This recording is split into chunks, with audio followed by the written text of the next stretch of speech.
Now, what controls blood flow within the heart? Well, it's controlled by 4 valves. So we're going to look at these valves in a bit more detail now. So there are 2 semilunar ones and there are 2 atrioventricular ones. So atrioventricular, between the atria and the ventricles.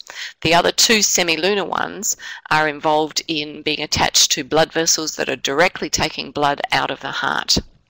The pressure in the chambers forces the valves to close and open. So here we've got a cross-section showing you when the ventricles are relaxed.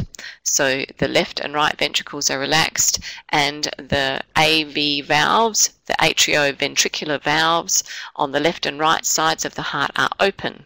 When they're open, that means that the aortic and the pulmonary valve are closed because we don't want blood moving backwards.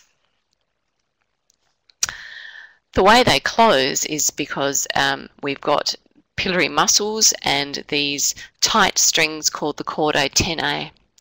So the chordae tennae, and they play a vital role and they prevent the leaves of the valve from being inverted. Here we've got a photograph where blood has been replaced by a clear solution. You can see the chordae tennae and the piliary muscles are pulled tight, the piliary muscle is stretched, and the valve is closed. The semilunar valves, you've got 2 semilunar valves. One is the pulmonary and the other is the aortic pulmonary semilunar valve, and these don't have any muscular support. They are based mainly on pressure and gravity, and they prevent backflow of blood when they're working well. Here you can see again, when we've got the ventricles relaxed, that the left and right AV, the atrioventricular valves, are open. So the ventricles are relaxed, and at this stage the blood would be draining from the left and right atrium into the ventricles. Whilst they are filling with blood, of course we don't want blood moving back from the aorta or the pulmonary vein. The pulmonary artery, the pulmonary artery. So that's when the aortic valve and the pulmonary valve are closed. Here we've got just showing you the left atrium. So we've got blood coming back from the pulmonary circulation. Remember, it's coming back via the pulmonary veins. This is blood that is high in oxygen, and it's going out to the systemic circulation. So the chordae tennae are loose because the valve is open and the ventricle is filling with blood. And because the atrioventricular valve is open, that means correspondingly that the aortic valve is closed, because we don't want oxygen-rich blood travelling back into the heart. It's supposed to be moving outwards and going off to the systemic circulation. Here we can show you a photograph of the aortic valve actually being open.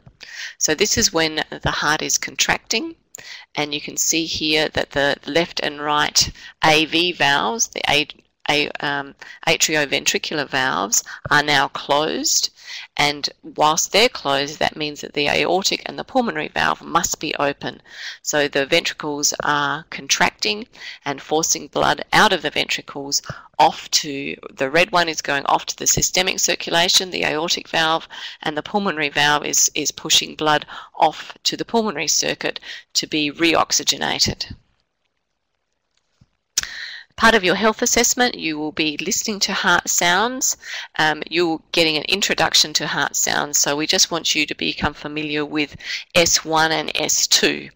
So S1 represents the closing of both of the atrioventricular valves. So this is the closing of the valves between the left and right atria going down to the ventricles. And it is the beginning of systole, the beginning of the ventricles contracting and the beginning of blood leaving the ventricles.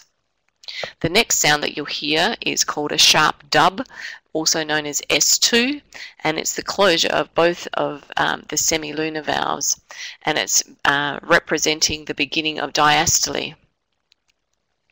So blood is now draining from both the left and right atria down into the ventricles, and the cycle is occurring again. You can see here that I've put down S3 and S4, but these are abnormal sounds, and it's really only for your interest.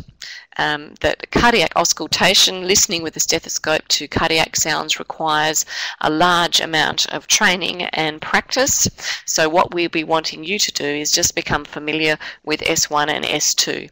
But if you become a registered nurse in the cardiovascular section in coronary care, then your practice at learning to hear sounds, what is normal and what is abnormal, of course will increase. So here we've got it graphically represented. So we've got the S1 sound, the lub, and the S2 sound. So the S1 sound is when the atrioventricular valves close. That's blood going that normally would drain from the atria, the left and right atria, into the left and right ventricles. So that closes, and then pressure is building up and the ventricles are contracting, and then you have the dub sound, which is the AV, the semilunar valves actually closing after the blood is squeezed out through the ventricles. So when you're listening to the heart, there are particular positions for you to place the diaphragm of your stethoscope. So you can look at this diagram and then use a family member with your stethoscope to actually pick up the loudness of the sound. So these particular points show you where on the heart you will most clearly hear the sounds of the valves opening and closing.